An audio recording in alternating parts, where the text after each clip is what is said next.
بیماری فربهی یکی که پرابلمی هایی که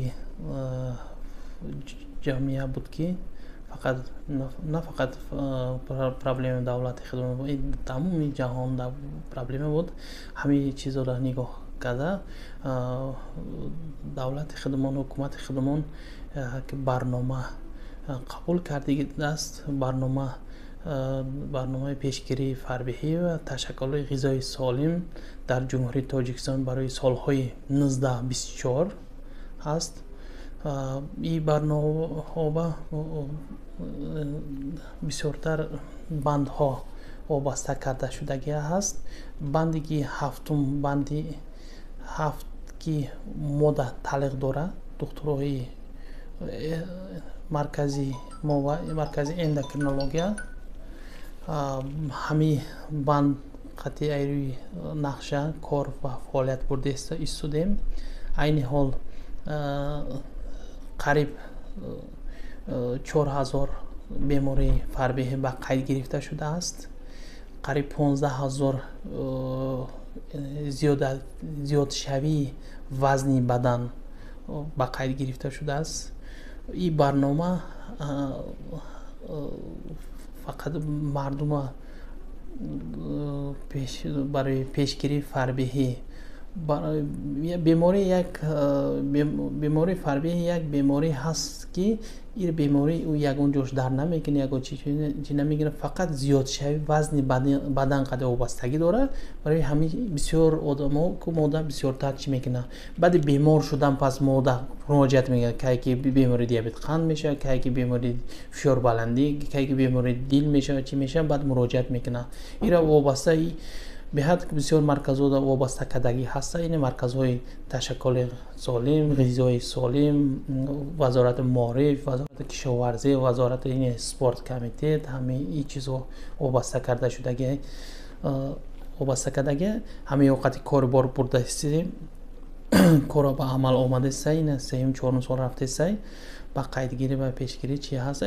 لیکن حالی هم که با مردم با گپ‌های عادی قطع فهمانده دهی کمک سستره. برای همینه که با دستگیری شما ما این چی کردیم، همین را با چند باشه عادی کده فهماندن چی کردن در کار هست.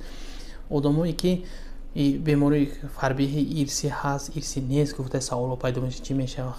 ارثی هست نبودنش که هر یک آدم تولد شدن، هر یک آدم کلان شدن، هر یک اون وزن خودش نگاه کرده که فهمه که این اولاد که آدمای بوز بالا، آدم کلان، آدم فربهی، آدم شکمش کلان، همه خیلی آدم چی باشه که اینا که همه شرط نیست یگون بیماری فشار بلندی، یگون بیماری قند، یگون بیماری دل شدن پس دکتر مراجعت کنه. لیکن اون پیشکی چی کردن در کره پیش دکتر اومدن چند اتاپ هست.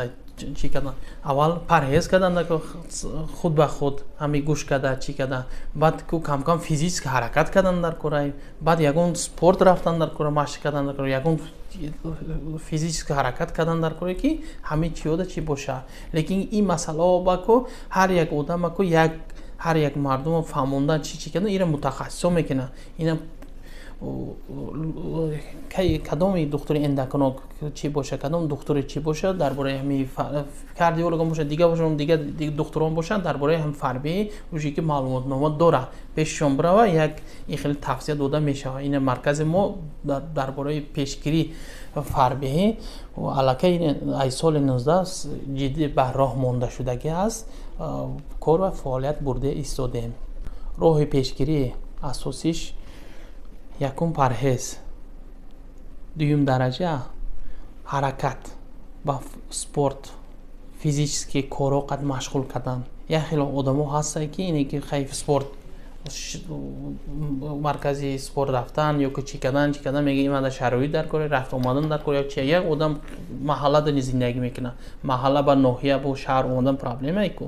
برای همین خیلی محله و چی هست که این فیزیک کار بسیاره، یا که یک مکتب استادیوم داره یا چی داره، همین حرکت کردن، دویدن در کاره، مشق کردن در کاره، همین سمستیت نه با خود کار بردن در کاره. هم بیماری فربه پیشگیری چیه؟ اساسی بیماری فربه خودش این بیماری حساب چی نمیشه میشه اینه بعد یا کسل قند شد کسل فشار بلندی شد کسل دیل شد یگان این فرق اینسول در رسان بعد چی میشه برنامه مقصدش همیه پیشگیری دیگه بیماری مزمنه مثلا فربهی این پیدا شویش ما خودمون قطع هست ما خودمون هستیم او بیماری هست همین ما ایندکس وزن بدن قد حساب میکنیم که هر یک آدم زیادتکی وزن بدن داره همین کدام آدم و زنه که مرده که کسی نباشه کمک فربه هست کمک شکمش روغن هست اوجی که و گروه خطرناک ده چی میشه گروه خطرناک عامل های دیگه بیماری مزمن میارد مقصد همین ما که همین پیشگیری کنیم به همین بیماری مزمن بیماری خرانیس که می کسالو پیدا نشود